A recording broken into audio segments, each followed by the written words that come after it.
November 2024.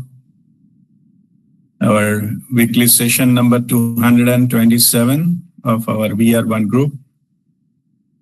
And today's topic is Ho'oponopono, a unique way of healing. So we'll go into detail of that. So we are meeting after the gap of 2 weeks, and during that time I was in a visit in Kolkata.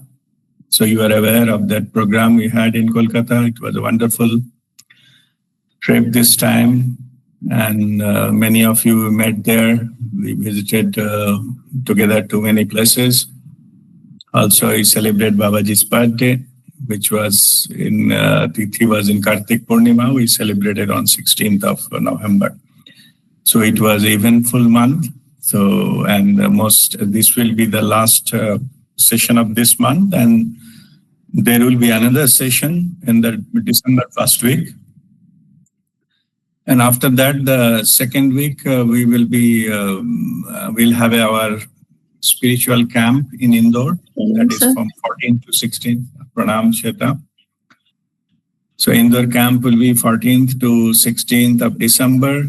So, and many of you have already registered. Those who are willing but not registered yet, please, consider it doing so. So it is still open. So we don't want to, close it, but earlier is better. So, yeah. Okay, Vani, welcome. Pranam, Guruji. Pranam. So that we can make the arrangements. So already we have about 29 participants confirmed, including 29 includes me. So, and in the our Pondicherry camp, we have total participants 43. So just I'm saying that if you are interested, just go ahead and just booking, and accordingly we'll make the arrangement. So this time we will in the Indore camp, we shall be having few special sessions, and particularly we will working on because there is some chaotic the world out there, and a lot of negativity has been picked up by many of us, and it's affecting our lives. So we'll have a special healing session for all the attendees in Indore, that is a holy land. So we'll have a special cleaning session, and for all this negativity picked up because from the external world. In fact, a lot of things are happening in the external world just opposite of what it should be. This is a sign of some major changes coming, and also next, I think, about 2 to 3 years, there will be major chaotic events all around the world. So we have to strengthen ourselves, be prepared. For all of us, we have the Babaji's guidance and protection.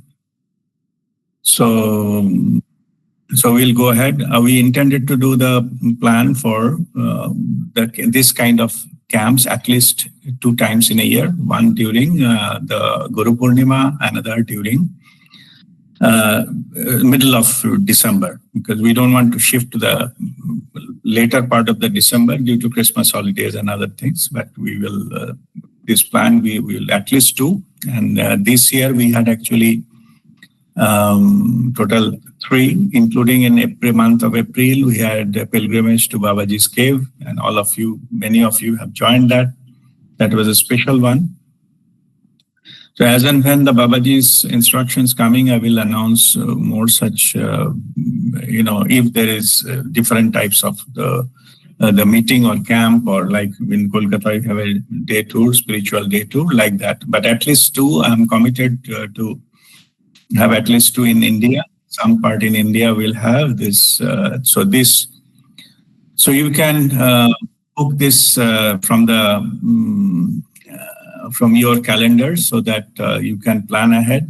So our Guru Purnima time, you know that Purnima, there will be 2 days camp. Like we don't want to extend it, but any kind of extension will be on personal basis. Like if we have some other program associated with, we will, it will not be formal, but will be, maybe we'll visit some places, and so that will be separate. But from our WeAreOne group, we'll have this 2 days program for Guru Purnima, and for the December, mostly the second week of December, weekend of the December, that we'll be mostly doing that in every year.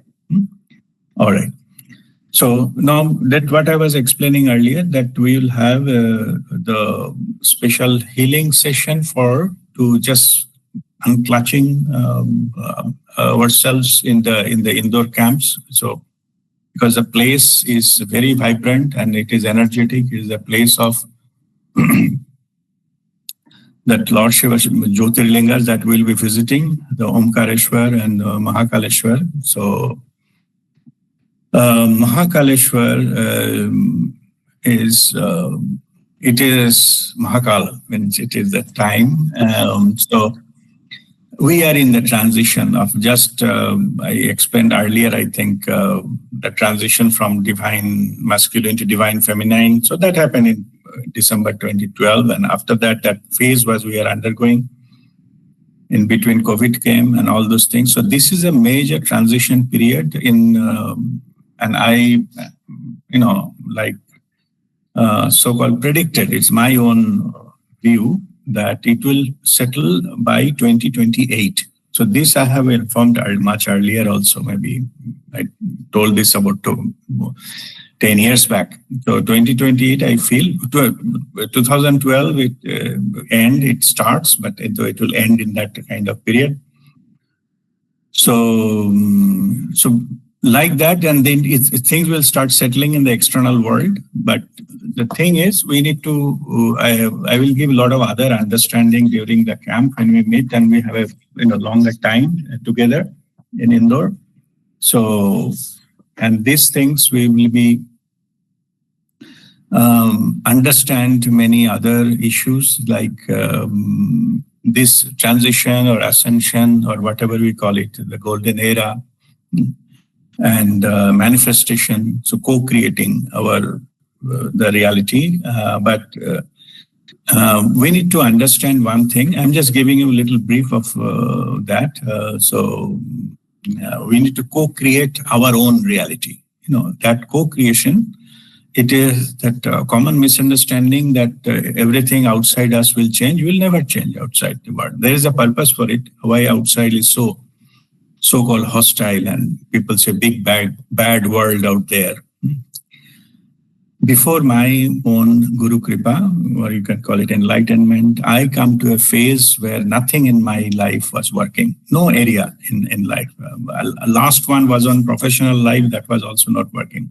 End of it, I got a lot of complaint and all those things, and people are behind me and to think like that. But anyway, a lot of enmity. So that is also last thing gone in my life. And before that, the realization was there that bahar kuch nahi rakha hai. There is nothing in the external world is there. And that time I asked my Guruji, Prem Nirmalji, why nothing is working in my life? It is, at least I had the professional satisfaction. I was a very achieved, the country's chairman position in the professional, in my society and things like that. But I attained the highest level of education possible in my own stream of specialization. But why this is happening? And that time Guruji told me one thing, and I shared you here earlier as well, that when nothing in your life is working, you understand that time of your enlightenment has come. Okay. And that is so true. When I look back, I see how that was necessary for me to, move out of my so-called comfort zone, so-called of my enjoying life addictions and things like that. Yeah. So if it was not, life was not challenging, I could have never tried that. Why I have to bother myself? No, enjoying life. Yeah. I paid that hard price there, but in the process, the other thing has happened. If we see the external world, there's nothing is there from the external world, we go inward. There is no other way. That is a choice of our own soul when to do that. That's why I normally say, I share the truth actually, that everybody has got their own divine timing. And those, they will get attracted to this and spirituality and start seeking. And then some master will appear, physical living master, then guide, and Babaji's blessings will be there to reach there and all those kind of things. So this is the way to understand how now as a collectively humanity is undergoing this kind of issues. Yeah, it's become more chaotic, more irreasonable things are happening. We are going much, much away from the goodness and idealistic view, and somehow they're the way it is, the system itself it appears to be not working for the humanity anymore. Or forget about humanity, individual, it's not working. We are surviving, we are not enjoying and thriving. Yeah? So this is the indication that the systems are not working for us. And that's what the feeling, that's why I shared the feeling that bahar kuch nahi rakha hai. Nothing is working for me. And to come to that realization, external world, actually some situation need to create so that we realize that it is not permanent, of course not, and it is not working in our favor ultimately. So it is something which is fluid, which is keep changing. I'm not saying external world will be permanently like that. It is going through a cycle, and this cycle has a purpose. But it has got a bigger cycle, like a Mahakal. That's what we are going to, Mahakaleshwar. So we have Mahakal that's shifting and turning, and we are just witnessing of that. I have asked Babaji that one question. It is posted in my Facebook group also, I think 2015 sometime, that I was asking, if we are going towards the golden era, then why we don't see the people are growing, inching towards that? Like maybe I got another job, better salary and a better house and better relationship, more influence and more goodness in the external world. Why? So that time Babaji told me that humanity is undergoing a labor pain to deliver the golden era. So labor pain, it is not a disease, but it is a process humanity must undergo.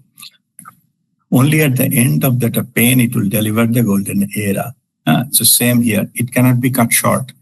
It cannot be, by some blessings of masters, and it cannot be cut short, because it is like one mother is pregnant and expecting a baby. You just somehow wanted to terminate it. It is not a good thing. It is not a natural process.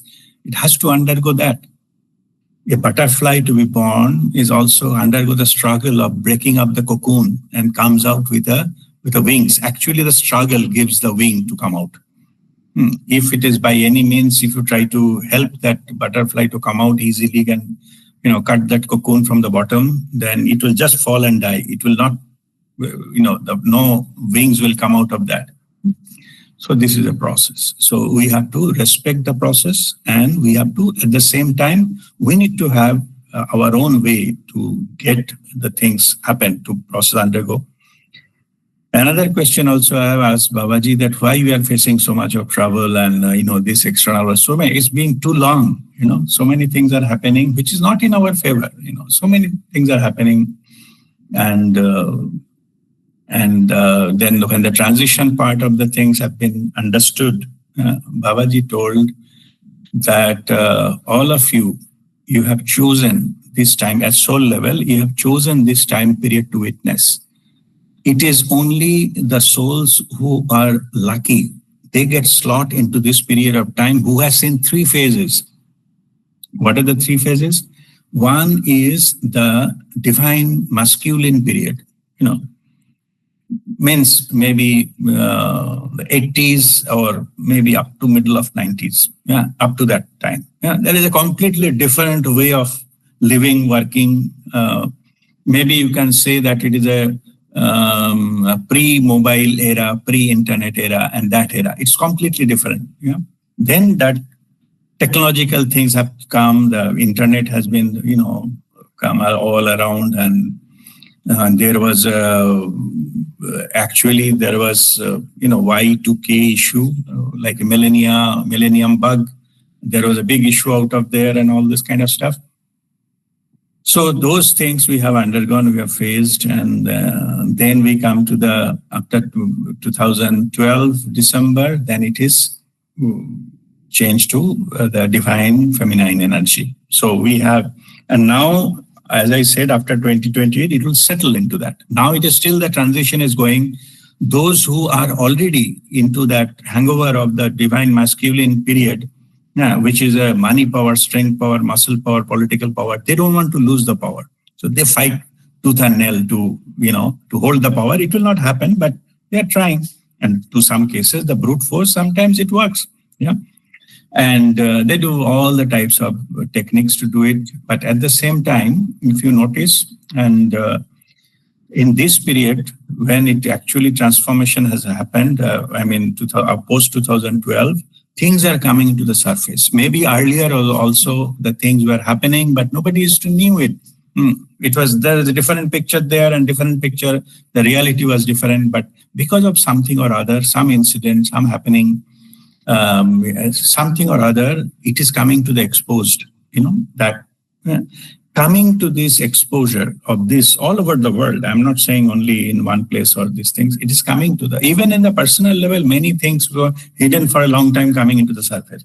These are the indication that it is coming for the healing. In the collective level, it is for the humanity. These things are coming in the forefront to heal ourselves. In this matter, don't go into things that how many people agree, disagree, doesn't matter. Okay, that you say that majority of the people selected the wrong thing or they chosen the wrong thing. Maybe, but see, majority doesn't make the difference between the truth and wrong. Truth and untruth, rather, not wrong. Wrong is right and wrong, but truth and non-truth. Okay. So if the majority chooses non-truth, if the majority says the color of the sky is black, it doesn't make it black. Maybe nighttime for a short while, yes, it looks black, but actually it is the truth is it is blue and it will remain blue no matter what you do. It is a phase that the black will disappear and then sunrise will happen and things will come. So there is no need, only just have a Shraddha and Saburi, what Shirdi Sai Baba's message to the humanity, that patience and wait. And after this, what will happen is that in the process we'll take our powers back, like we are energetically sovereign. So we have to take our powers back. And taking this power back means unless and until we get disillusioned about the external world and how it is working and how it is operated and all those things, it is illusioned. Another disillusionment happened about we lose interest about other people, what they're doing, what they're saying. Okay, we lose interest completely. It will no longer appeal that, who is, this person is saying, what this person is wearing, what this person is riding the car and all this, to whom they get married to, what their children are doing and what, all those kind of things we will be less and less and less interested because we realize the importance of ourselves. And those kind of things, earlier we used to get interested into this. It is some kind of expansion of the gossip mentality. So people love gossip. So earlier, not now. Now there are too many issues to face in their own lives. It doesn't matter why to do all this kind of stuff. So that has been utilized by so many unnecessary information is spread and it is available in the internet and all those things. So now we have been overwhelmed with information. Now it is so much that we don't know that what is the truth, what is non-truth. So what is fact, what is fiction, all are merged together.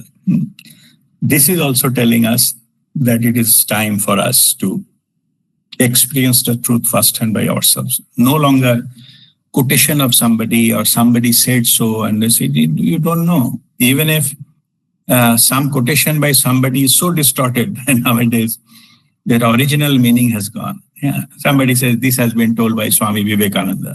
You don't know, really, it has been told by Swami Vivekananda or not.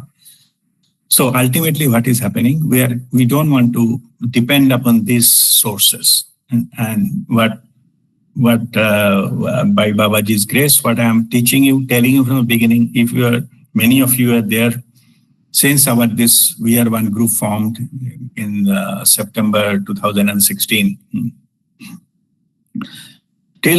From that time, so many of you are aware from the beginning, I'm saying that your only truth, your truth is your direct first-hand experience. Don't go from anybody, not even from your guru, because that is not your experience.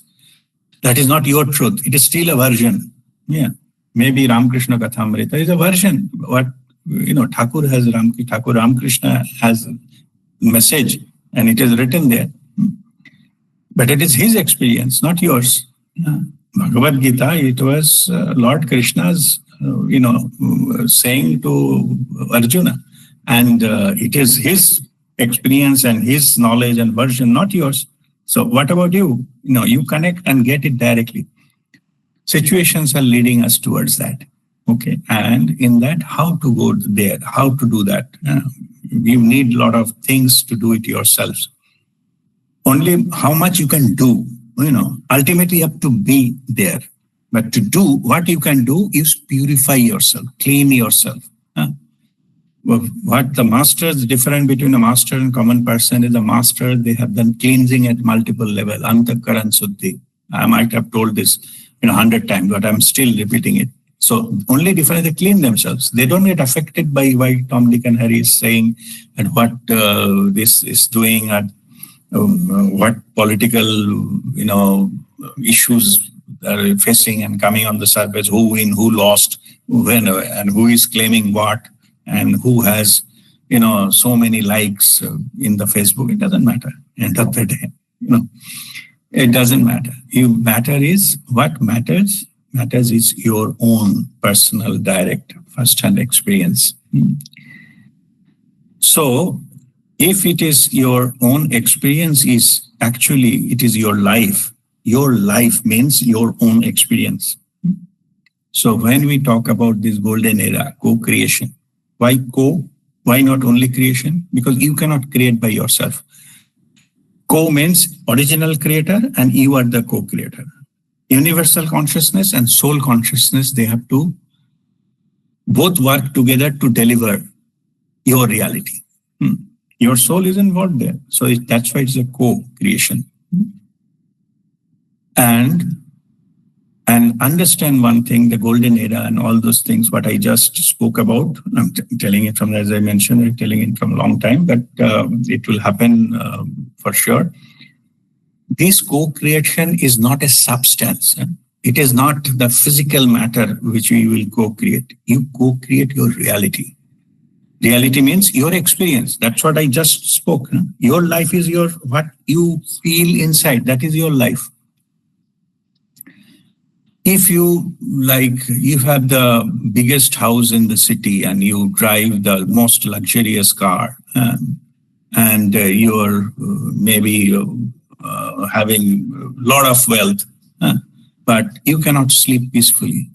You cannot, go out. You cannot enjoy yourself, actually had a meal outside, or you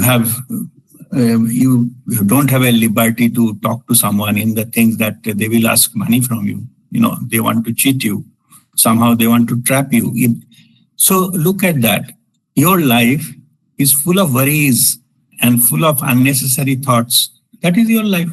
Maybe you have a big house, big car. Who cares? Almost everybody has something or other, and some part of the world. So it doesn't matter what you have, what you feel inside, what your experience day by day. That is your life, and that can be only. You cannot borrow it from somebody. That's what another understanding. It cannot be taken from somebody. You have to work on yourselves. So, of course, when you work on yourself, you need a reference frame. And that reference frame is in the divine. The truth remains in the divine. So, unless until you choose the path to walk, the spirituality or divinity, that you will never get that. Always you will have some kind of illusion, and that illusion will keep on shifting. You will be running around and getting troubled more. So anyway, so that is what we call you. When you get connected to the truth, your own consciousness, huge amount of power will come. And only thing you can do is you can make your physical body ready for that. That is, we call physical body sadhan. Sadhan, the means for sadhana, is the temple for worshipping. Worshipping means connection to the divine. But Babaji has given us the Kriya. Kriya means spiritual process. We know exactly what to do. The procedure, what to do. Purpose is different. Purpose is different, but you need to know how to do them. There are hundreds of things can be done, but what is actually, it will help you to go to that level when you can realize the truth firsthand, your own experience, that can be taught, the method. And how much you practice, how much intention you have, how much intensity you have, that's up to you. There is no hurry. You can take years, you can take months, and even it can be achieved in a days. It is possible. It depends upon your intensity, your intention, and all those things. When I realized that in 2008, after few interactions with my Guruji, then I dropped everything else and focusing only on that. And it took 2.5 years. By end of 2010, it is done. Okay. But for that, you have to choose to leave everything else. You cannot have abhi chalega, obhi chalega, and all those kind of things. Still now, today, I'm also getting phone calls, and people are discussing with me what are the things they have heard in the YouTube, and so and somebody has said that, and somebody is explained that, and that is written in Bhagavad Gita, that is written in Bible, and this kind of stuff. See, and this is, you're wasting your time in doing all those things. Millions of people have tried that by reading to get into it. Reading and listening and all will never get you there. Your own experience will get you there. Okay. Unless until you keep on reading hundreds of books and thousands of videos, and why that will not make you enlightened.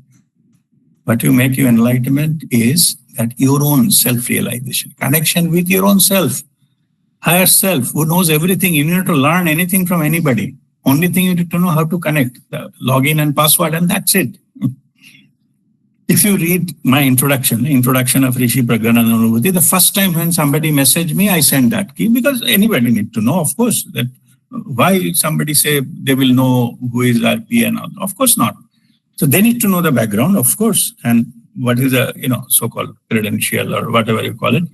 So that's why I have written something, and what philosophy you follow and what happened and who this thing. In the materialistic level, that who is this person. In there, if you read it, if you get it yourself, or you might have forwarded to someone, you read it again. There it is clearly mentioned that my own understanding is your inner guru. Your soul is your inner guru. It is your best guru. Up to external guru's job is only to bring you up to that point where you can get connected 24/7. Then external guru is no need, because you need not to know anything. Only thing, that connection to do that. Of course, after that, what you can do, the satsang, like you are just enjoying the company of each other, that is always be there. Yeah. So that is the kind of thing it will happen. Okay. Now let me come to the point again about, I was talking about this. In this way, I am seeing many of you are facing this issue, saying that I'm giving my best, but I'm not able to break through. Like, I'm not able to go to the next step or things like that and all those things. And what I understand is many of that is contributed by your focus is outside, like external world, what is happening and who said what and all. You're still there, even if you don't want to, but you dragged into all those kind of things. And maybe somebody is actually harming. Physically, they're harming. That is possible. Somebody can harm. Even the Jesus Christ was crucified. So somebody can do the harming. So physical harm or this is there. I'm not saying it is not there. Even if you are spiritual, others may not be. Okay. They are still in the phase of, getting that materialistic thing, and they think that I can snatch something from you, then they get benefited and things like that. Anyway. So that even got to that extent, and it is almost rampant that there are many people, they go into some kind of cult or tantric and do black magic. Many, I've seen many, including our group also, there are many, they are suffering because of that. Because that is energetic, energetically it is possible. Of course, whoever is doing, they will get punished. That is a different issue, and that can be, dealt differently. But what can be done is that in indoor camp particularly, I'll first cleanse that all the negativity of what you might have picked up, from which is not allowing you to progress further onto this path. In path or, getting it to their highest potential and enjoying the life, so-called. Okay, you are not been there. Your reality is not that. So that kind of thing, even external world cannot be changed. You don't even try. But of course, we can try on yourself, your own system. So that first will be that healing of that kind of stuff. If there is any kind of thing which will be removed, and then will be, once that is removed, then we'll put that. So good thing connection into that. And maybe unknowingly, if something has been done by you, to others, because of that you are suffering, those can be healed. And today's topic, the Ho'oponopono, is one of the things that it will give you more, in-depth idea of how this divine thing can be done. But I will come back to that in today's topic a little later. Let me give you the background, because we are meeting after 2 weeks here. And what we are doing, what is the purpose, and what is the program for this almost year end. Okay, first we'll do that kind of healing.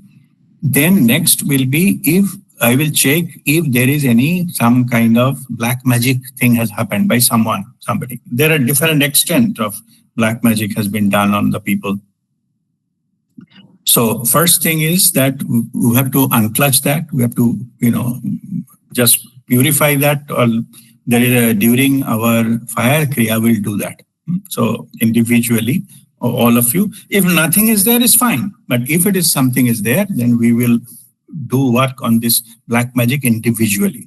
Because for that, not every place is good place. So we have selected the place which is in between Omkareshwar and Mahakaleshwar. Omkareshwar is Om, is primordial vibration which created the universe. Okay, that is a vibration. We chant as Om, but it is a vibration that created the universe.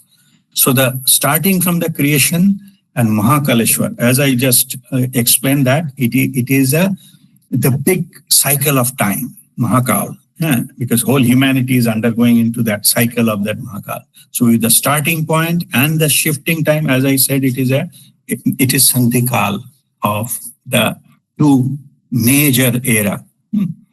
So this Sandhikal, which will be after that, is a golden era. So this is a Mahakal. It is Mahakal is turning. So we'll take that, we connect to that Omkareshwar, Om, where everything is created, including humanity. And then the humanities, the timing on this planet Earth, the Mahakal, we take this energy, and in between we'll do all these processes.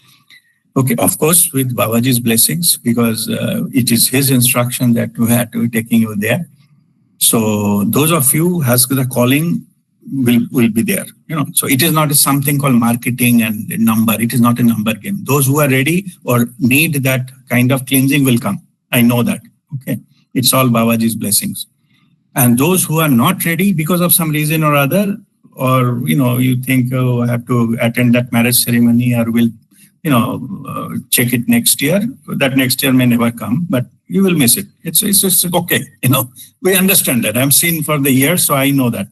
Now, I personally attended all the programs of Guruji, Prem Nirmalji, who used to conduct it. And I explain every time I go, something or other opening up in my chakras. There are a lot of chakras above my head. And maybe the topic is same topic for the event or camp or something. I used to go to everything.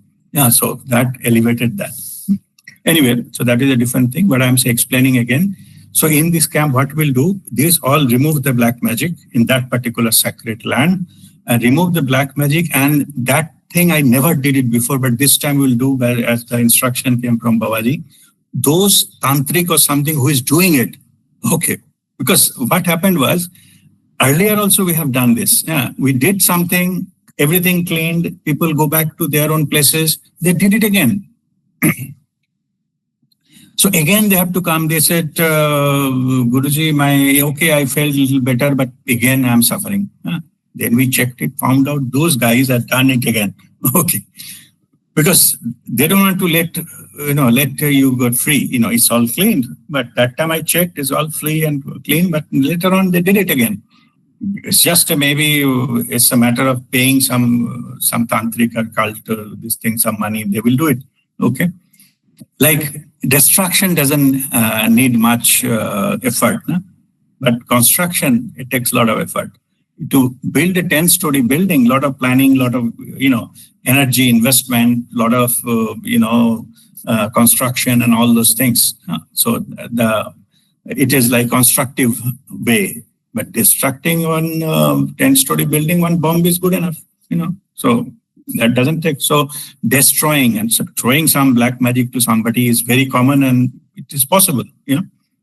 So this time, in addition to that, what I am going to do is, so that it does not happen again from this kind of thing, I'll put the technique, that spiritual technique that master used it, that put those source, we'll find out, and put them into energy bubble.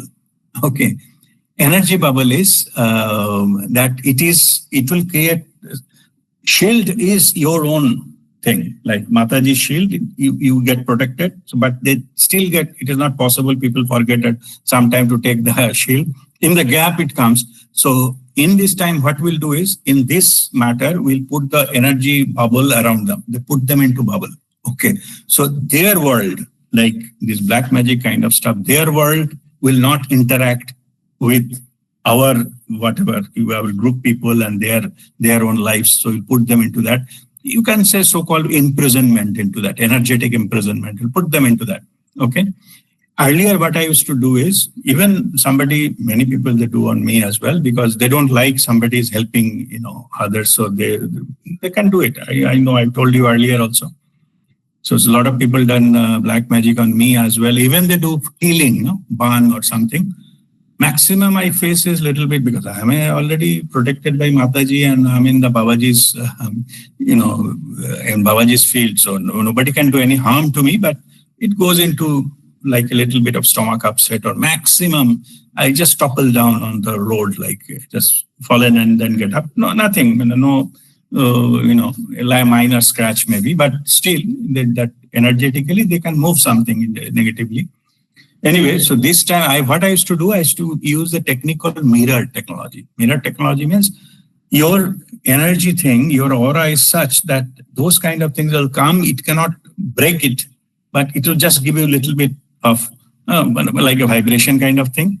And then it will go back to whomsoever has sent that kind of stuff. But this time, I will put them into some kind of energy, like a bubble, so that they cannot, whatever they do, it will be all inside the bubble. It cannot come out and disturb others. Anyway, so I have just explained that. And with this, we'll start about today's the topic in the session. I picked up interesting topic as a Ho'oponopono. So first thing, let's see. Ho'oponopono, a unique way of healing. What is meaning of Ho'oponopono? Okay. Ho'oponopono is actually that it is from Hawaiian technique. So in Hawaiian practice, and it makes to make things right through forgiveness. Yeah. So that is the literal meaning of Ho'oponopono.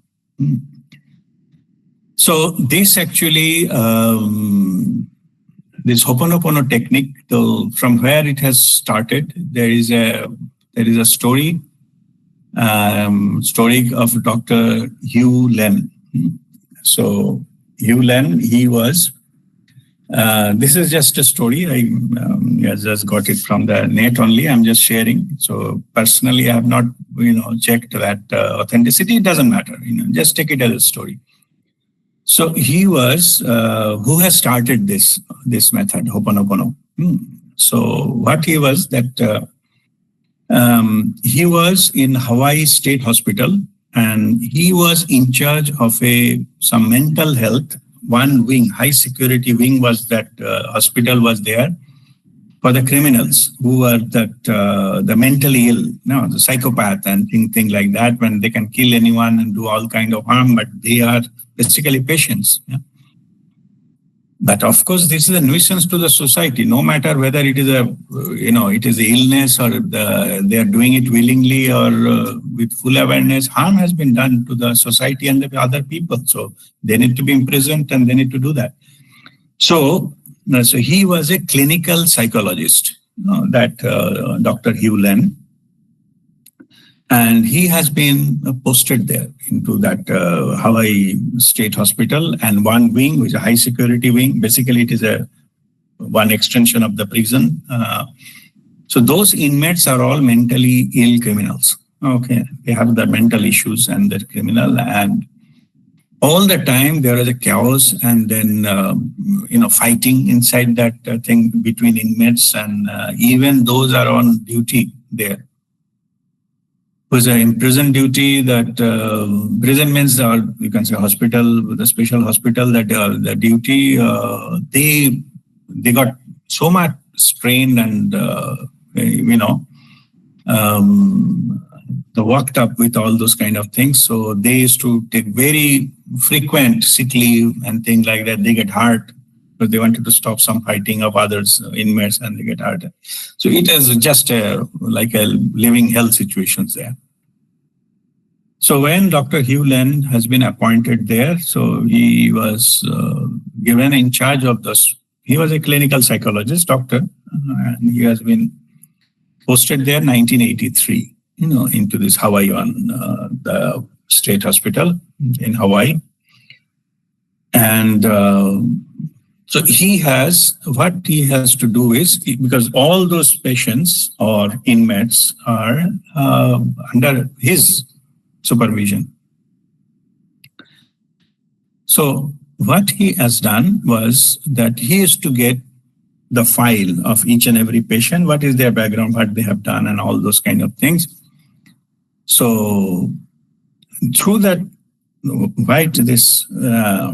opening the file, he is to undergo that case one by one in his office, in the same hospital, but not inside that ward. It is in the office. He just get the file, read the file. Next part is very unique. That's what I have written, unique healing. He needs to subconsciously connect with the patient, like with these things. All of us, we know that what he was doing, the physical body is the lowermost body, then the energy body, and then emotional body, the knowledge body, and then Karan, the causal body, and then the spiritual body and the divine body. This is the 7 bodies. Yeah. So now he need to, subconscious means he is talking about that, the emotional body and the knowledge body in 3rd and 4th. Yeah? He has to communicate with that, of that patient's, that body. He has to communicate, get the connection by sitting in his office. It's possible. The way we communicate with the departed souls and other things, similar technique. So is to connect with this little soul level with a connection, and when he is to connect, he is to put himself into their shoes individually, one by one, reading the file, getting into that, and getting the energy field of him and connected to that. Then after that connection, so he has to ask for forgiveness, okay, on their behalf. So connecting with the soul level. So he is to have something called that 4 things he used to do on each and every one on daily basis. Every day he used to open the file, connect it, and do this. Those 4 things, what he used to do, that later become the affirmations and the techniques of Ho'oponopono. What he used to do, first he used to say, I am sorry. Means he is now saying aloud, actually saying, sitting in his office saying, I am sorry. First he connects with that patient, file in front of him and say, I'm sorry for whatever I have done or something. If I have made any harm to anyone, unconditionally, I'm sorry. Then ask for first, this is the repentance part of it. So I'm just saying the sequence. First is, okay, let me say what are the affirmations, then I will come to the what are the purpose of those things. First say, I'm sorry on their behalf. He used to say, I'm sorry, I'm sorry, I'm sorry. Then forgive me. Ask for forgiveness, forgive me. Then the next third part is to say for this, on behalf of this patient, thank you. And last one is to say that I love you. Okay, so that is, he used to say this 4th thing. So what are 4 things? I'm sorry, forgive me, thank you, I love you.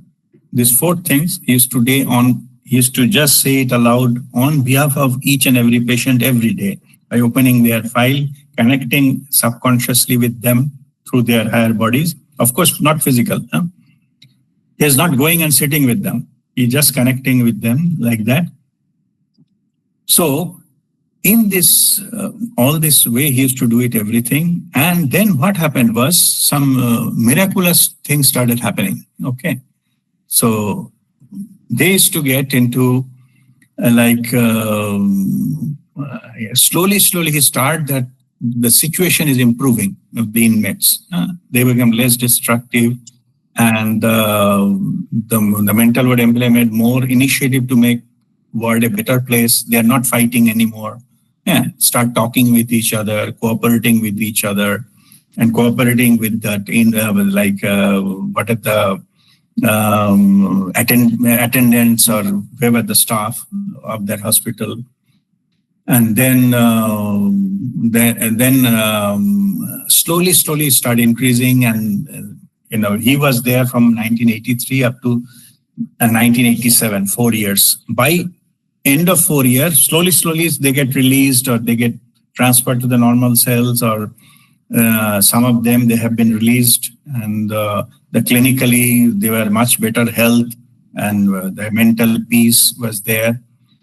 And by end of the 4 years, almost everybody gone. And if few of them are there, they have shifted to the normal ward. And that particular ward, high security, like mental ill patients and the criminals, that was closed. Okay, this is the story. So he just make this kind of change, and Phalena Parichayate, the results shows that it worked. Okay. So now, based on the success of this experiment, what Dr. Hugh Len has done, then this becomes a method for purification, method of the healing, for others, self and others. And this technique has been popularized as a Ho'oponopono. So Ho'oponopono means that to make things right through forgiveness by WeAreOne language. But this method has been very popular. Many of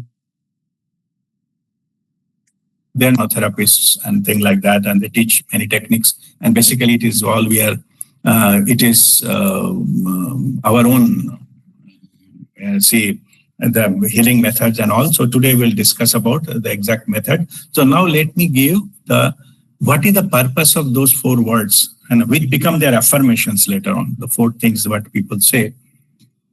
First, it starts with that I am sorry.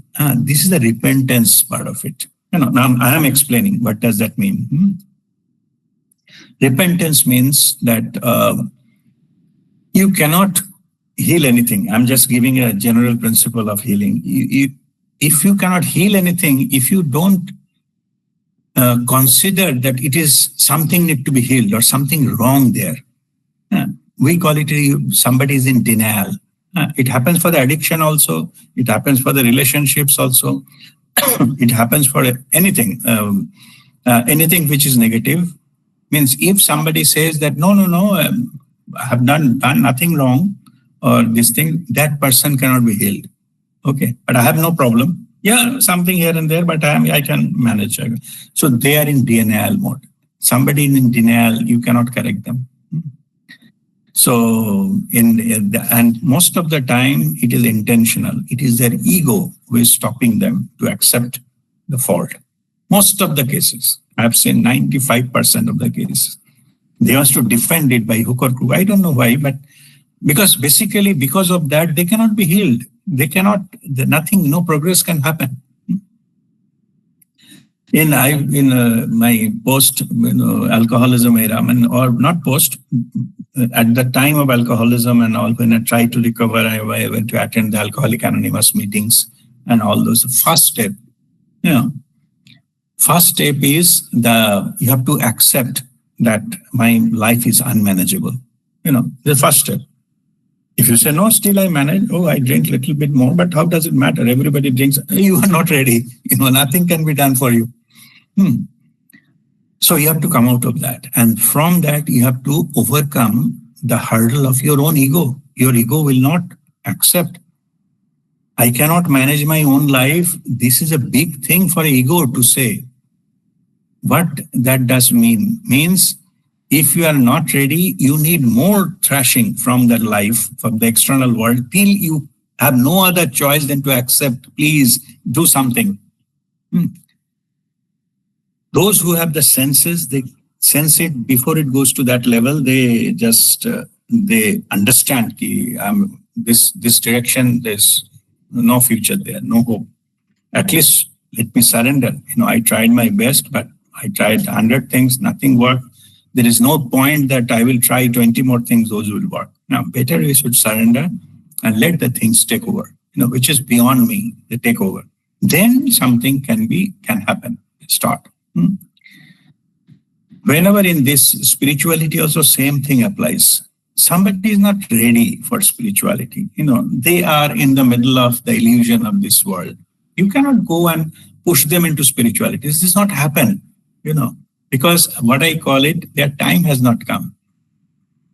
And many of in our group members that they tell me that Guruji, I tried, but they are not listening and all. I said, just your job is not to bring them here. Yeah. So, because it is our normal tendency to help them. I ask them to come for this event or that event and all, but they are not coming and they are not responding. I said, don't feel guilty about it. Your job was to get the message out there that it is available. It is not your duty to usko pakad ke lana. No.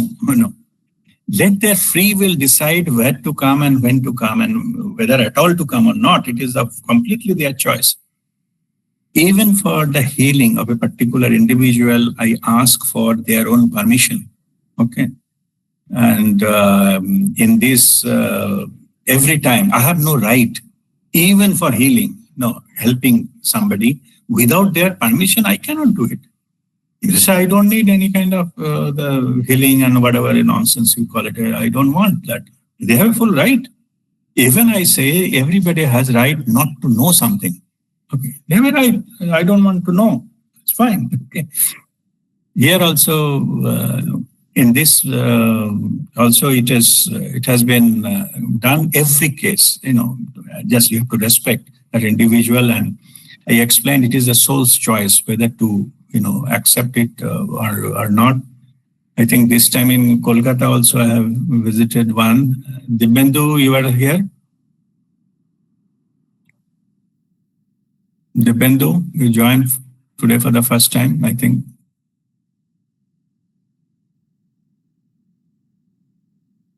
All right. Okay. So now, this is second part is yes. I'm there. Sorry, I was not able. Okay, no, that's all. No, I did. You were there. No, when I visited the Tata Hospital, and you were there. Yes. No, I asked. Yeah. We met Ranjan. Yes. Yeah. So just say few words about that.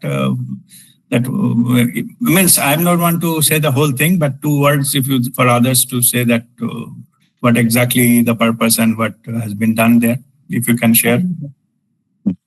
Actually, one of our classmates, Ranjan, he is suffering from cancer, mainly in the esophageal system, in our alimentary system. So now what has happened, we visited him one evening, myself and Guruji. So the prior to that, the previous day, the doctor there in Tata Medical said that your life is going to end in another 1 month or so, something like that. And Ranjan was really upset, and he was, when after hearing such kind of sentences, so so then Guruji was there. He healed, gave his blessing to Ranjan. And next two evening, next day, even after that, also I met Ranjan, and I felt that Ranjan is motivated and he is feeling better. This is what I have seen him. So now he is. I believe he has a little bit. He is improving, and that's it. Yeah. Okay, great, Dibendu. Thank you. Yeah. All right. Just what I'm saying is this, but I take his permission before I start any kind of thing, healing. There was a discussion whether, without mentioning about this spirituality and whether I can do something, I said, no, I need that permission, because even anyone to try any healing and channeling healing, I need that permission is needed. I cannot just do it without permission and hiding. So anyway, so this is... So this, I often, visit that many places. It has also happened one point of time when in 2015, I went to in Thane and Jupiter Hospital, my spiritual sister, Dr. Alpa Dalal, and she invited me to give a talk on DNA activation.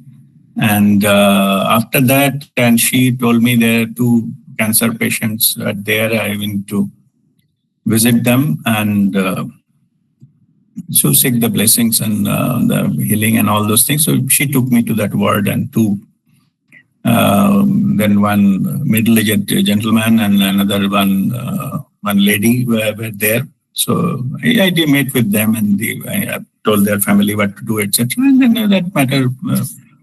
So maybe that time a little bit of donation also I sent for their medical bills and all those kind of things. So anyway, so I forget about all those things. This is 2015.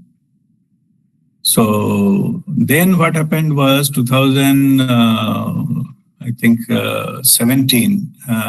I visited the Mumbai, and one of my Guruji's session was there into one of the Rotary Club in Thane. So I happened to be there, so I went there. No, that time, sorry, I went to attend a conference. Yes, attend a conference, and one of the days, maybe 2-3 days, I stayed there. So one of the day that the Guruji's session was there, I just went to as a visited there to listen. So after Guruji's session, Guruma also called me on the stage to say a few things. I just share a few things there as well. Anyway, met a lot of my Guru Bandhu and Guru Bhai Bahan there. And I saw one gentleman with white kurta pajama come and touching my feet. I said, what you are doing? Yeah. So then his wife was also there.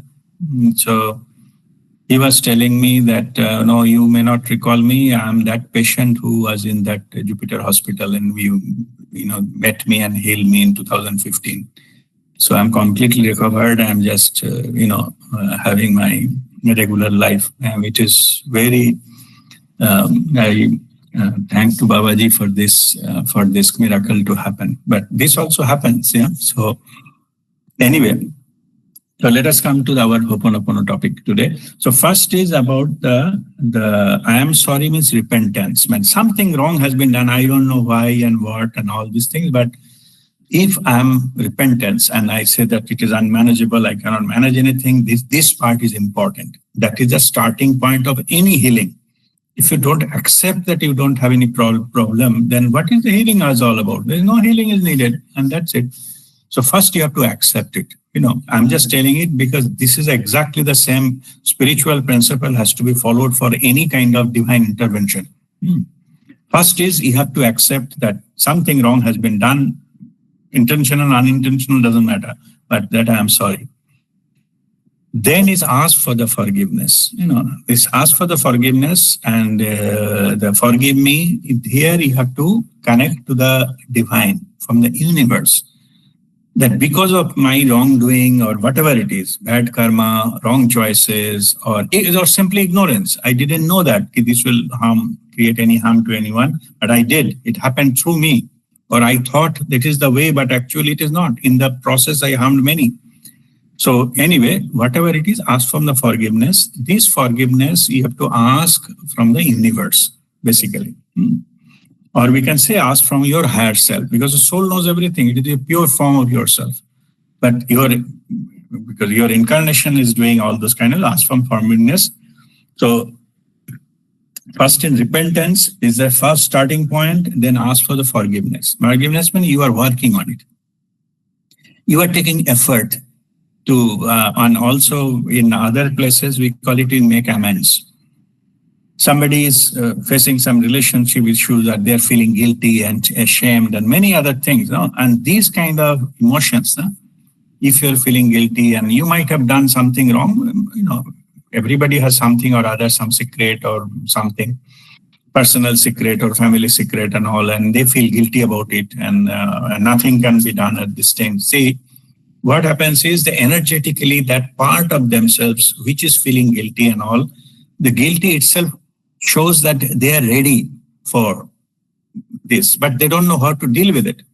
So the forgiveness is a key for that, like to start the healing process. First the turning point, then the healing process starts. That from this forgiveness, we call it make amends. Those of you has been harmed, it is also there in the Alcoholic Anonymous healing process. Means they don't call it healing. That from the alcoholism who recovered alcoholics, they gone through this process called making amends. Whoever they harmed, whoever they have bad-mouthed or mistreated or harmed, all of them they individually connect and say sorry and forgive me. That is important to energetically to clear from your inside. You have to ask. You don't have to get forgiveness. Giving you forgiveness depends on the other party. That is not in your control. But at least you should ask. Our ego doesn't allow you to do it that way. That's why there are many. They don't have any. They don't want to ask for forgiveness. Yeah. But also it happens that forgiveness opens that the reverse the trend of the energy flow. But after that, there is possible that not only this forgiveness can follow something to be done from your side. Suppose you cheated some money from somebody, you have to give back the money. Only asking forgiveness will not make that settle. So forgiveness is only the starting point of that healing, but you have to make amends, make effort, and return back whatever is due, and and also into our scriptures, this is called prayaschit. Prayaschit means you have to do some effort and some action which neutralizes the bad act. That is the prayaschit. So making the energy neutral position. So you are, you gone down. So after prayaschit, you come to the level that forgiveness actually takes care of the settled and closed accounts. Yeah. Then is then say thank you. Thank you to the divine. Once your forgiveness part is complete, prayaschit is complete, you say thank you that I have gone through all those things. Now it is over. Thank you part is actually, spiritually speaking, is called transmutation. Transmute means it changes the fear-based things into the love-based things. It changes from the negativity related life into positive oriented life. So this is the transmutation. In one of the earlier years, we have learned this kind of transmutation, that the pain and the suffering in our lives, this energy are very potent to transmute somebody's life into spirituality. So many of us, we have come into the spirituality after, negatively suffering a lot in our life. Those negative suffering has been used as a transmutation and energy for us. Like to purify, you need fire. No? Fire actually burns, but to purify also you need fire. I was talking about cleansing the black magic or energy. Also you will use fire to clean that. Okay, so that you need something to purify. Okay, and what happens is, before that the negative energy oriented, after the process it will be positive oriented, life. So that is called transmutation. That's why the thank you that I passed over the hurdle. Or spiritually speaking, these are called the challenges of life. Okay, challenges, there is a purpose for it. Purpose for us to grow, to strengthen ourselves, and all these kind of things. So we have overcome those challenges. Yes, we have been given trouble, then we figure it out, how to come out of that. Maybe we have chosen spirituality because of those troubles. So end of it, all whatever you have passed through, you have to say thank you to everything. Even in many of time, I shared my own things into the Alcoholic Anonymous, that forum. There is a sharing happens. Even end of it, I said, I'm thankful to this, my addiction to alcoholism at that point of time, because that pushed me into spirituality. Ultimately, one of my psychiatrists, I consulted many to get out of it, they referred me to Alcoholic Anonymous, and then I joined Alcoholics. Done 3 years of attending meeting, other that time touch and go and all those kind of things. Then I realized they have a 12-step program, and the 12th step, the last step, is surrender yourself to your higher self and live your life and lead your life under its constant guidance. This part is completely spiritual. Okay. Then later on, when I started getting into the meaning of all those things, then the spirituality clicked in my life, and that is the time my Guruji was visiting Muscat, and I attended his session. Then it happened. Means, as I said, when you are ready, then Master will appear in your life. Same thing happened there.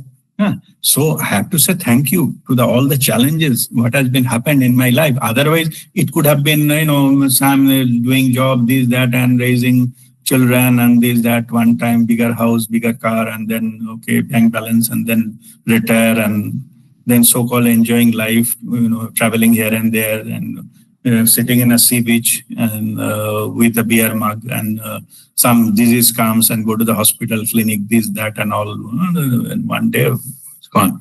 And life could have been like that also, yeah. So in that life, nobody could have been benefited. So, okay, I enjoyed my life, but end of it is gone. But because of this ups and downs comes, because that it empowered you and got an opportunity to meet Babaji. All those things, it could not have happened if I used that life, what I just mentioned. Everything has a purpose. Anyway, so thank you is for the transmutation part of it. Third one. Fourth one, I love you. This part is beautiful. Yeah. I love you is already you transmute from the negativity into the positivity. Yeah. You already said thank you. So now you have to be going towards the divinity. And that part is the path of pure love. So you love the life, love the oneness, love of the divine that takes you further. That actually your growth will happen there into the other dimension, the love dimension. You are the completely empowered, no ego, nothing, purity. With purity, you will flourish. Your life will be progressing further. So this is the fourth step. The meaning I just explained. So first is, I am sorry is a repentance. Then forgive me is asking for forgiveness from the all energy disbalanced, what have been caused due to my thoughts, words, and actions. And then thank you for the transmutation. This transformation happened. For that, thank you. And then I'm going forward. I love you is that bhakti yoga, path of pure love, to go into towards the unification with the Creator. So this is the meaning of that 4 steps. Yeah, but I explain now.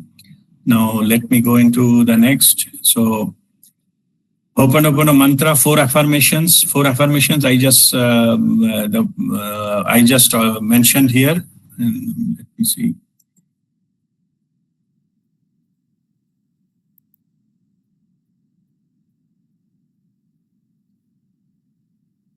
Okay, steps I mentioned. First step is about accepting the fact that all the wrong things started within you. So what they're saying is, anything wrong is come to my notice, and these are basically my part is involved there. So even in Dr. Hugh Lane's case, even if the patient did the wrong thing, but as it is his life and he can, the connect he's experiencing, come in contact. So if he heal himself, by those affirmations, effect will be seen as whoever is connected. It's a beautiful way. That is a unique way about it. And then it is asking for forgiveness is a healing method, Ho'oponopono, that it helps you to move on in life. So that is the forgiveness part. Then gratitude and emotion and must be said again and again to bring the fresh air and positivity. That is their 3rd step when they say thank you. And then the last one, I love you, is giving love and is a caring and affectionate emotion, accelerating healing process. So if you're in the love field and if you say, I love you, that part of it, then you become that your emotional, you become affectionate. And in this process, your own healing also happen very fast. To whomsoever you get connected, there also happens very fast. So this is about the purpose of that. And affirmations I already told you. And how to do it, as I mentioned, it is a practitioner. You have to do it like saying it aloud, these affirmations, and the meanings I already just told you. These 4 things you have to tell. And there is a particular issue. First, you energetically connect with that issue, and then you go through that. Now go through all this kind of step that saying and admitting responsibility, the first part of the healing in Ho'oponopono. If anything has ever happened to me, anything wrong that I have witnessed, so just I'm sorry that my involvement, because your life is your experience is your life. So if you can change your experience, your life will change. So that is the fundamental thing. So anyway, I think I have explained you all those things. Now, last part of this is go into, there are some universal laws which governs this particular thing. So let me go and talk about that. Okay, let me go and talk about those 12 universal principles. I have just to make it ready. Let me open it. Then I will read them all, whichever those 12.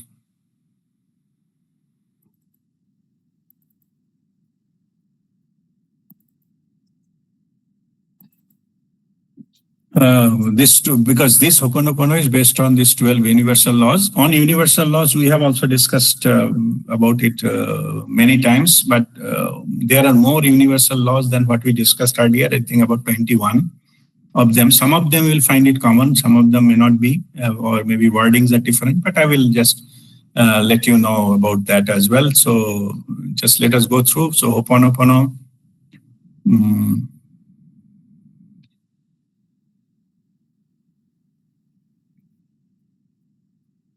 The laws are often associated Ho'oponopono, a meditation of freedom obtaining in ancient Hawaiian culture. Some of the laws, however, also attributed to Hermetic philosophy, going back to the ancient Egypt. This is the background of these 12 universal laws.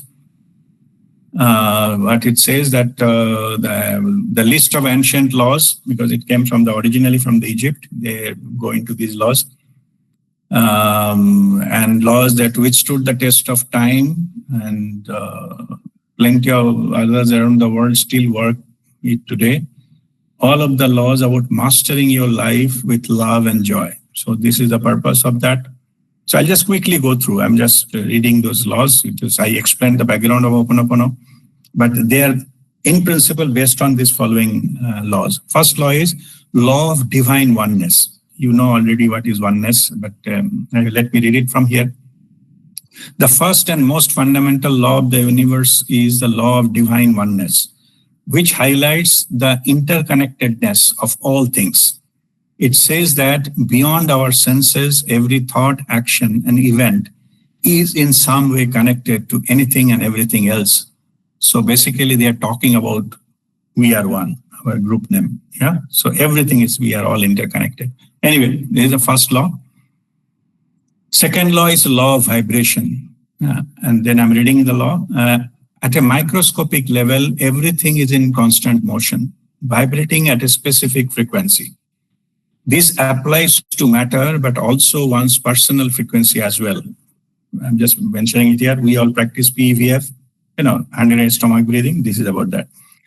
This applies to matter, but also one's personal frequency as well. This law says that our vibrational frequency can inform our lived experience. So that is the law of vibration.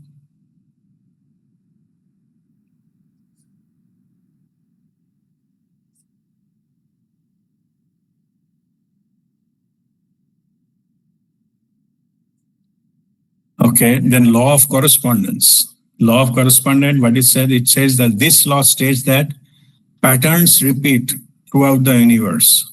And on a personal level, our reality is a mirror of what's happening inside us at that moment. Think as above, so below, as within, so without. That is the law of correspondence. Like whatever is happening out there, that is in here as well. Then fourth is law of attraction. Undoubtedly, the most talked about universal law. The law of attraction is often used for manifestation. It says that like attracts like, and you get what you focus on. Not only that, but you have to believe what you are asking is possible then to obtain. That is the law of attraction. The fundamental idea is you go to whatever your vibration level, that kind of experience you will attract. And that experience will actually be your life. So you'll be elevated life through that. That is the manifestation.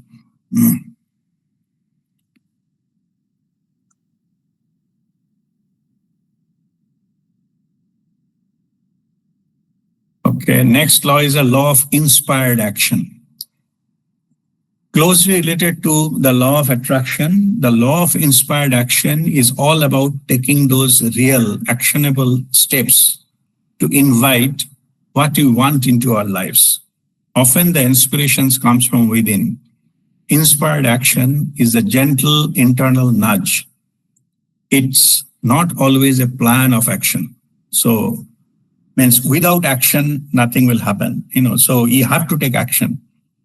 Many of a time you heard me mentioning that lagan mein agan hona chahiye. You have to take action passionately. Then only it will manifest. Simply by willing, but it says that not a plan of action. You need inspired action, implemented version of it. We have been given intelligence, hand and legs and all these things to work and do something.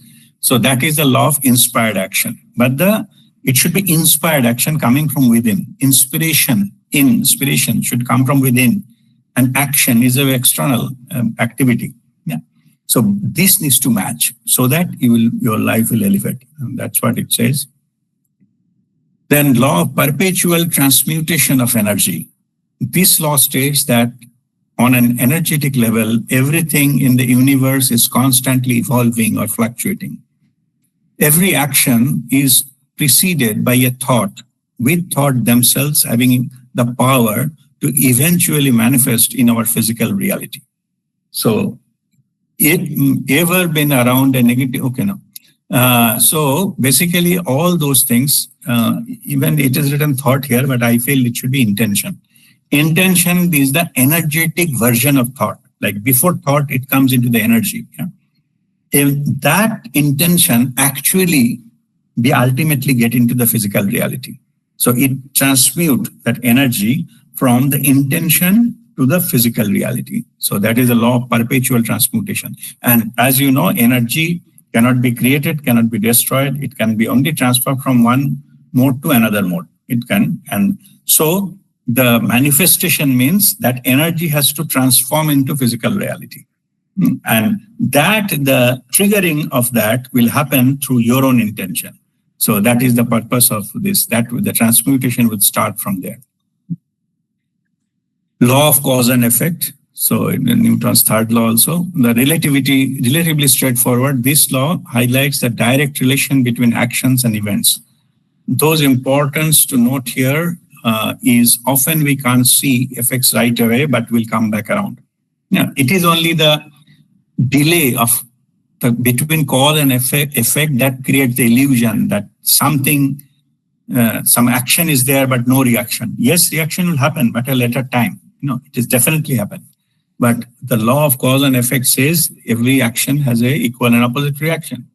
And exactly this is the particular law of which governs law of karma as well. Okay, law of compensation. The law of compensation relates closely to the law of attraction and the law of correspondence. You reap what you sow is the main takeaway. So with the new law stating your efforts will always come back to you positively. If you are seeking something, you must contribute in same way towards your goal. So it is all law of compensation is a cycle. You cannot get something where you have not worked or given something in that way. So it is just a cycle, it is just a flow, and it will come back to you. You have given something to the universe, it will definitely come back to you. So what you give depends upon what you get. If you give positive things and the help and support and all those things, guiding people and all, you will be guided, you will be helped, you will be saved or healed, whatever it is. But if yourself, you are just only the receiving, not giving, maybe it is a clever strategy, but ultimately it will not work. It is always the flow that matters. So means in the monetary terms, if you want to get more money, wealth, you also have develop the things, ability to give. Otherwise, you will not get, that the movement of the wealth in Hinduism called Lakshmi, Shubha Lakshmi, it cannot stay somewhere, it is stagnant. It is always in the flow, and changing the hands, whoever has, understand economics, they know it very well. More hand it changes, that wealth multiplies. Okay. So that's why the Sulakshmi has to be flowing, going from one to another, and it will return back to you multifolded. That is also there. That is the law of compensation. Then law of relativity, 9. The law suggests that we are inclined to compare things in our world, but in reality, everything is neutral. Relativism exists in all things, and in the end, meaning comes down to our perspective and perception. So law of relativity means everything what you see or know, it's all about your perception. And spiritual understanding, you must have heard masters saying that it is the way it is. It is neither good or not bad. There is no duality there. The moment you have fallen into the duality, good, bad, your judgment is involved there, you come into the fall of this law of relativity. It is your perception. It is the way it is. Say like water or electric current. Electric current is harmful. They're thinking it is getting electric shock or thundering. Some people die and things like that. Some say, no, electricity is very useful because they say the electric light and air conditioner, fan is working and all this electricity is helpful. So they are saying the other side. It is a perception. So what is the truth?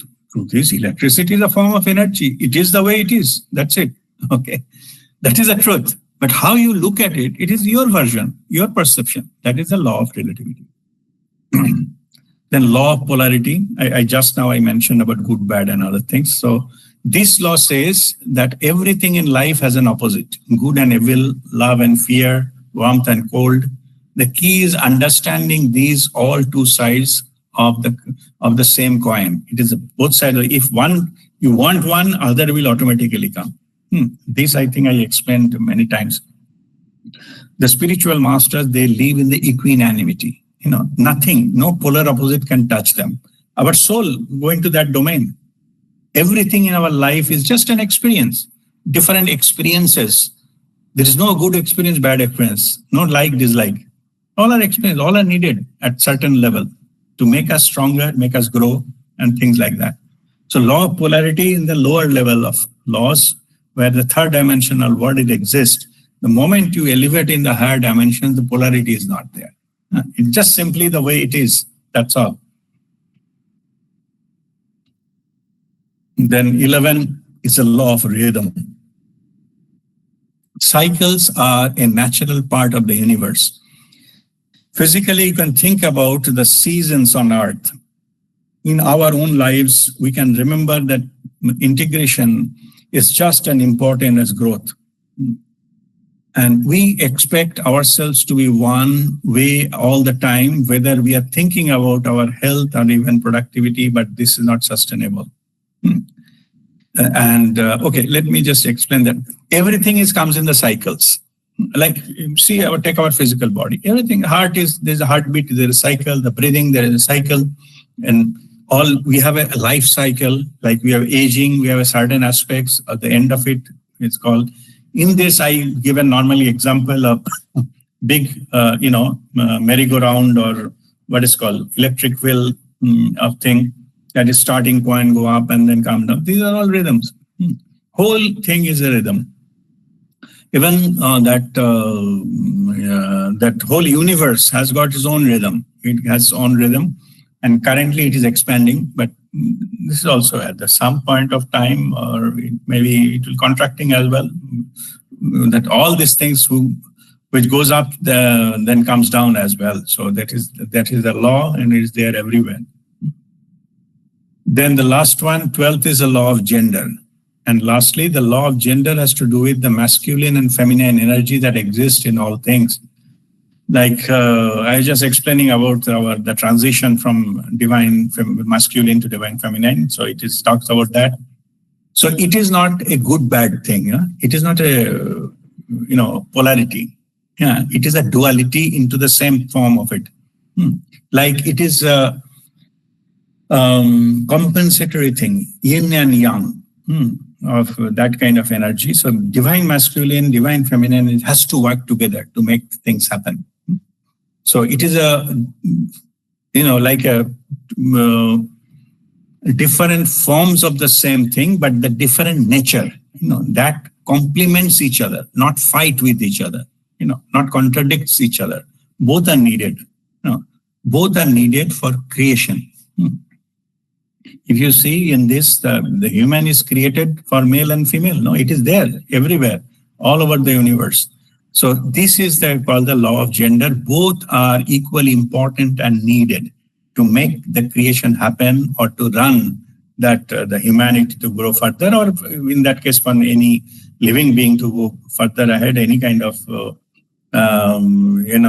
animal or plants or thing like that. You need this to have that kind of cycle of the birth and death and all those kind of to go and progress it further. So this is a law of danger. Not law of danger, law of gender. Yeah.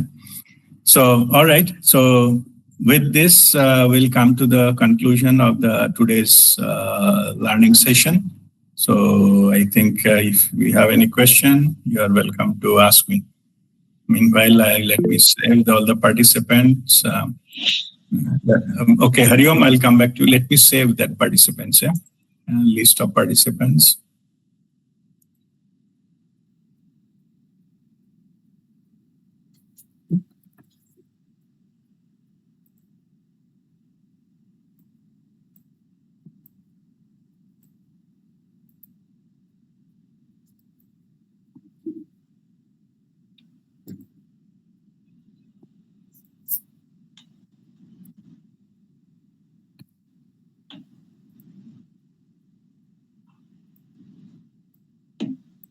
Yes, Hariom, go ahead.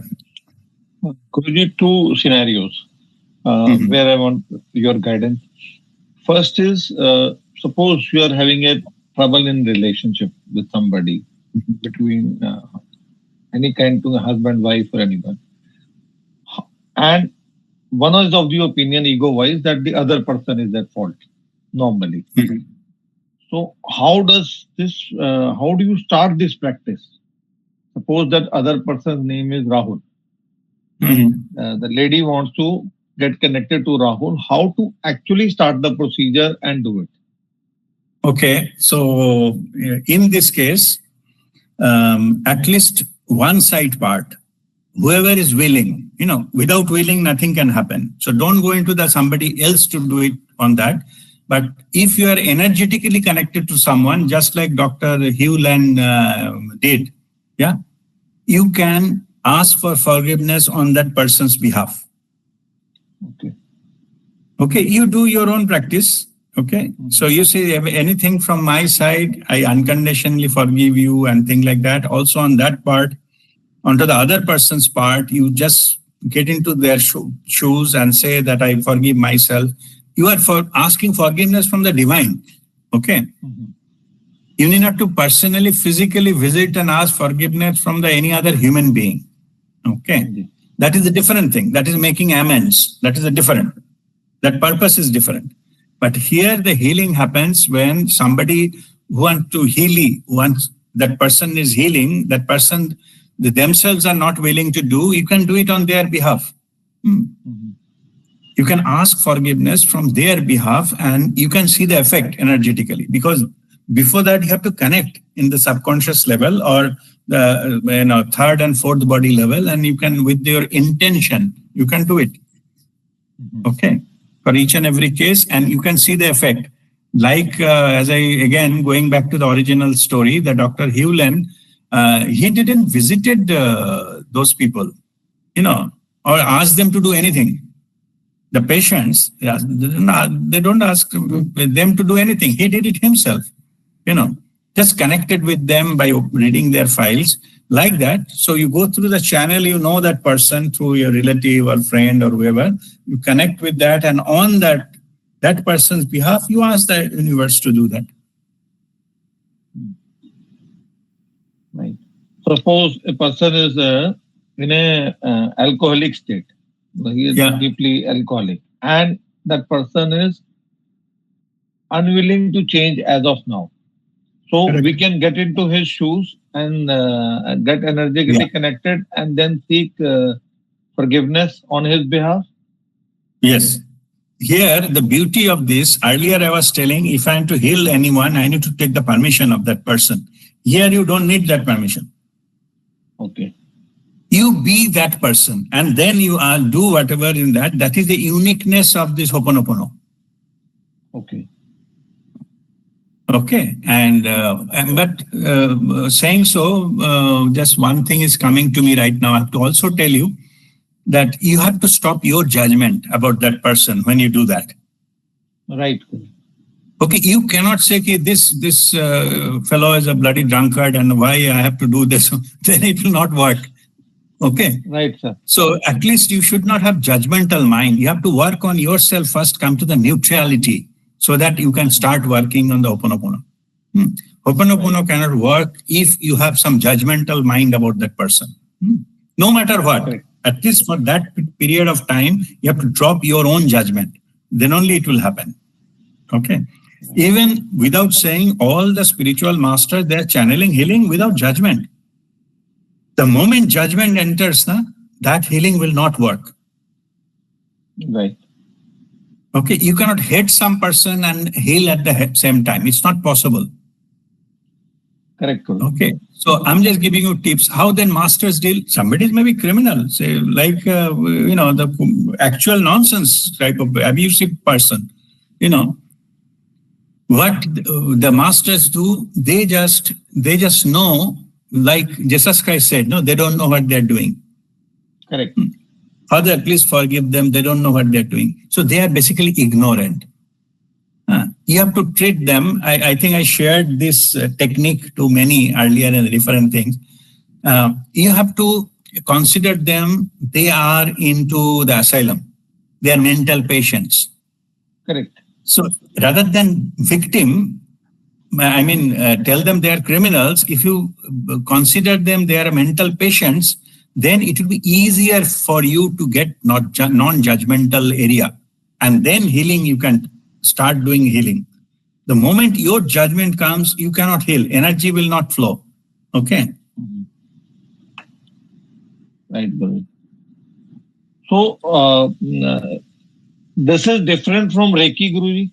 And Reiki, you are channelizing energy from your body and giving it to the other person. In this case, you are just praying or getting connected to that person. But will it not, his negativity or her negativity will not affect? No, you will see, this is the two things. First, we'll a little bit talk about the Reiki. Reiki is you are taking the bad thing and giving the good thing to heal the person. It is like somebody is suffering from getting more debt from that, so taken loan from the bank cannot repay. So you repay on his behalf. Okay. That is Reiki. Okay. You relieve that thing by giving whatever is needed there. But the question is, the person who is giving, he is losing that amount of money on energy. That is correct. That's how it works there. So this person need to earn, or this person need to get it from somewhere.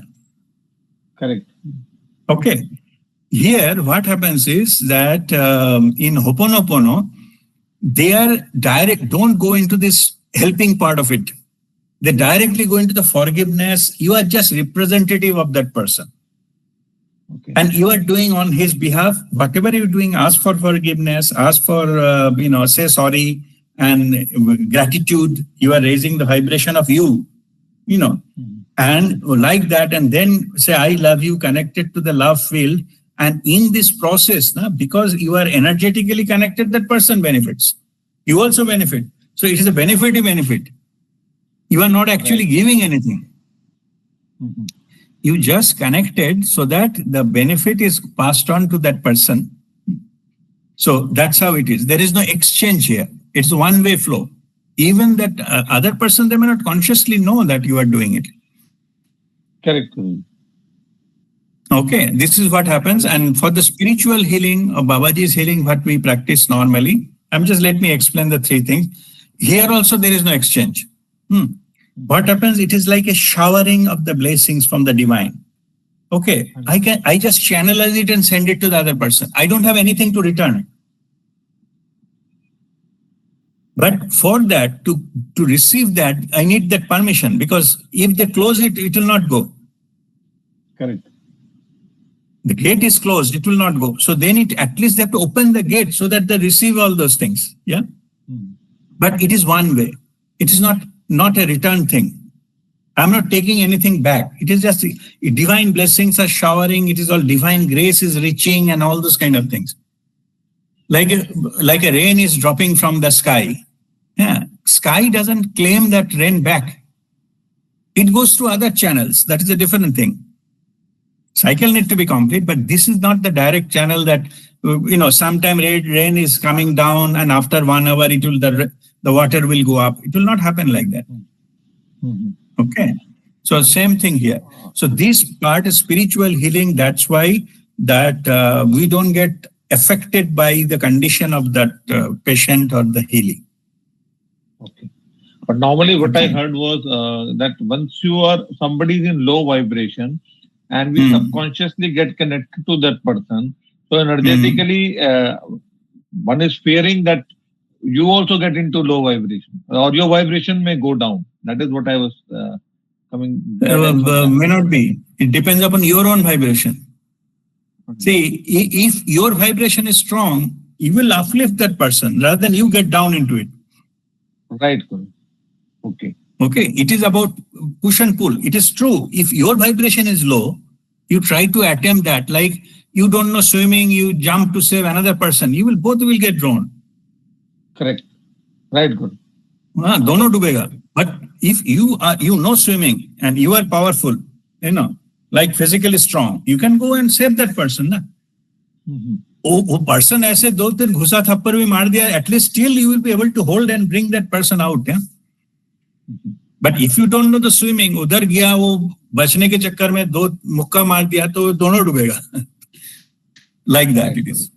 So you are correct, but the spiritual level is much, much higher, than this. So if they don't get affected, but we have other techniques like, what is called that mudra, Vaira mudra. If you are in a Vaira mudra, sometimes the healing we do is keep on the Vaira mudra. No negativity can touch you. Correct. Okay, if you are not protecting yourself, yes, that is possible that you get contaminated. You may not fall sick or something, but you get contaminated. That is the type of thing happens in the Reiki. They need to clean themselves later on. And okay. Lastly, Guruji, how does this can be used for healing ourselves also for our spiritual evolution? No, that is very good thing. So you have to just say, don't define anything. Say, I am sorry for anything knowingly, unknowingly I have done to anyone. In all my previous lives. Yeah, life. Correct. All known, unknown. Okay. Anything to anyone I have done. Yes, any lifetime, any period of time. I seek the forgiveness for that. I am sorry for that. Okay. Then it will help you to clean this thing. Yeah, make it unconditional. The main issue is unconditionality. The moment you say that I have forgiveness from anything except that particular enemy of mine, then it will not work. Right, Guruji. Understood. Thank you so much, Guruji. Okay. God bless you. Okay. Any other question from anyone? Vikas, go ahead. Yeah, RPA, I need a clarity in spirituality. What is the relation between energy and vibration? Okay.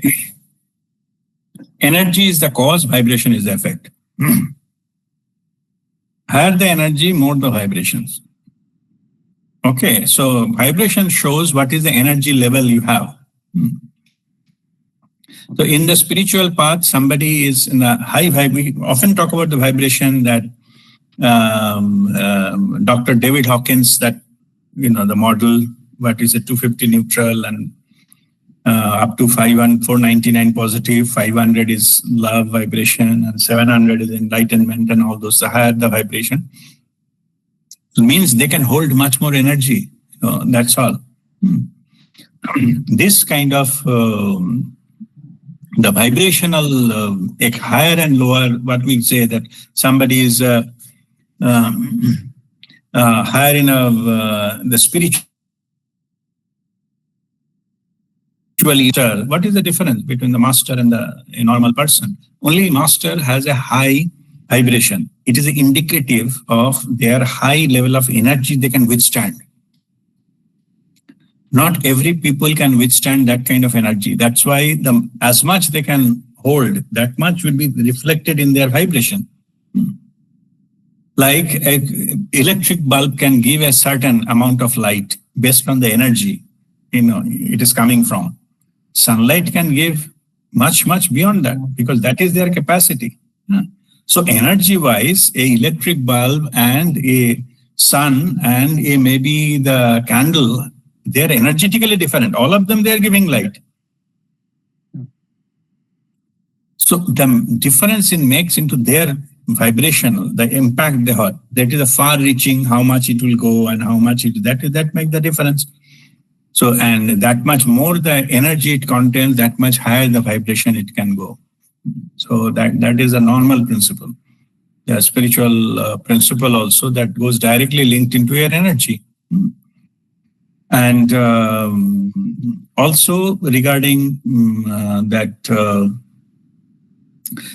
you have to basically, another thing, let me explain that as I mentioned, energy always flows. Energy is always in the motion. So to get having more energy means you are able to flow more energy through you. That's what it means. Okay, not holding. just flowing. Like I give an example of a mountain river. Suppose rain has happened on a mountain. So there will be, during the rain, lot of streams will start, slowly flowing this and that channel, this channel. But almost all, some of the water of course get absorbed, but some of them which is overflowing, ultimately they go into a major gorge. Like they gorge, and through the gorge the river will flow. Why river will flow that particular place only? Why not 10 meters away? Because it is follow the least resistance path. So what you need to do energetically, you have to clean yourself so that energetically you are at the least resistance path. Only that much you have to work on yourself. The flow will automatically happen. It will come from the source, go its destination. But only thing you are making the difference because you are doing all the cleansing of yourself, antakaran suddhi, multiple level cleansing, so that maximum amount of energy is going through you. Divine energy is showering all the time.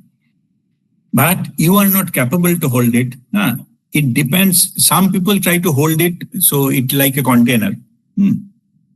And some people are the negative people, they don't get anything. Guruji says, when Prem Nirmalji says something, they call it ulta dhakkan. You see, the dhakkan, like container ka jo hai na, cap, वो भी छोटा ही है, मतलब just the minimum, but वो भी उल्टा है, मतलब वो सीधा होता तो कुछ फिर भी कुछ ना कुछ पानी उसमें आ जाता, वो भी उल्टा है. So everything goes and falls down. Anyway, so whatever it is, it depends, but no matter how much container you have, but ultimately the source is infinite. So ultimately you become a channel, like a pipeline, not a container. A pipeline doesn't have a capacity, like it can flow infinite thing through it, isn't it? Yeah. So same here, the masters, they become conduit of that. So maximum of energy flow through them, and that's why they're able to, even the hundreds of people they distribute, their own energy never depletes. Because it is not a storage and using and all those kind of things happens there. They just connect, and through the connection energy flows.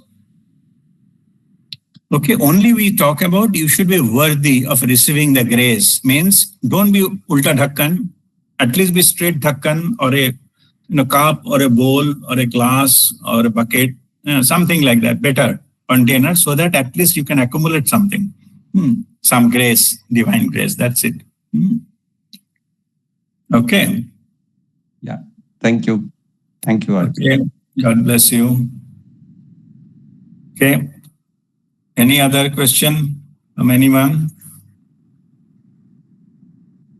All right. So there is no further. Okay, Vijay. Okay, go ahead.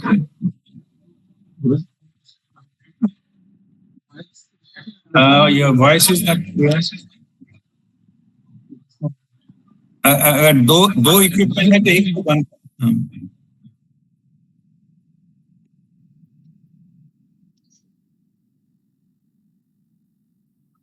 Is it clear now, sir? Yeah, it is clear. Yeah, go ahead. So why this negative energy does not need the soul permission to impact the body? Or black magic? Say it again, negative energy. So, like if some healing needs to be done, then it needs a soul permission.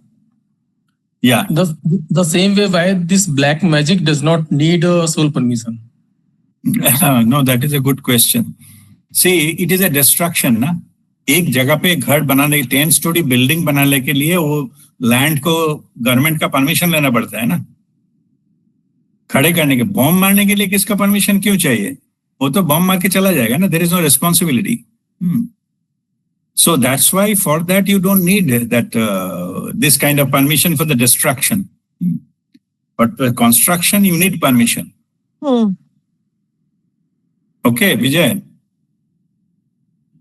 Yeah, Guruji, understood. हाँ, तो वो जो किसी का कोई थप्पड़ मारने के लिए क्या चाहिए? कुछ नहीं चाहिए. हाँ, but you come to the level of that kind of that person's capability and all, तब समझे. Yeah, then you have something. मैं उसको एक थप्पड़ मार के आ गया, एक पत्थर मार के आ गया, वो एक मैं उस पर 2 गाली दे दी, this is not a power, it is just ego satisfaction है। तो वो सब करने के लिए कुछ परमिशन चाहिए नहीं होता है। कोई किसी के घर में डाका डाल दिया तो उसमें क्या परमिशन चाहिए? वो तो break open the house and looted the thing, उसमें कुछ नहीं चाहिए। Okay Okay. Thank you, Guruji. Alright, okay, yeah, God bless you. Kavita? Sir, I wanted to ask, when we are doing Ho'oponopo for others, so while connecting, should we take the other person's name? Yes. Yeah, because 2 things normally. You need to know that person's name and where they're presently located. You see, somebody is asking for healing someone, some relative or somebody is in hospital or something. I ask 2 things, name of the person and the current location. We don't need GPS coordinate or address, just the city or the place. Okay, so you need these 2 things before you any channel the Ho'oponopono healing for others. Okay. Thank you. Okay, God bless you.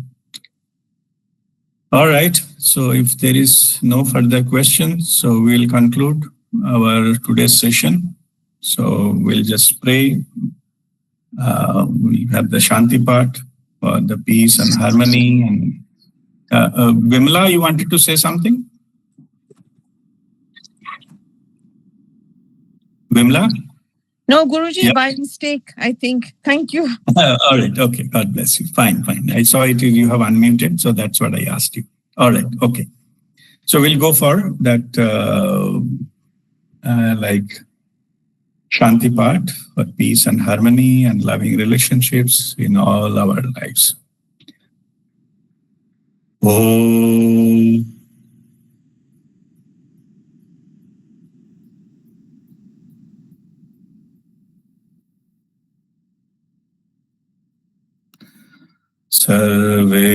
Sarvesham swastirbhavatu. Sarvesham shantirbhavatu.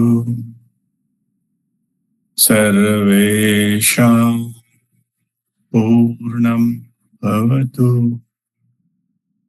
Sarvesham mangalam bhavatu. Om sarve bhavantu sukhino. Sarve santu niramaya. Sarve bhadrani pashyantu. Ma kaschit dukkha bhave. Om Shanti Shanti Shanti. Om Mangalam. That completes our session today. Thank you, Guruji. Om Mangalam. Thank you. Thank you, Guruji. Thank you very much. Thank you, Guruji. Om Mangalam. Thank you very much. Pranam, Guruji. Thank you. Pranam, Guruji. Thank you. Thank you, Guruji. Pranam, Guruji. Namaskar. Om Mangalam. प्रणाम RPA.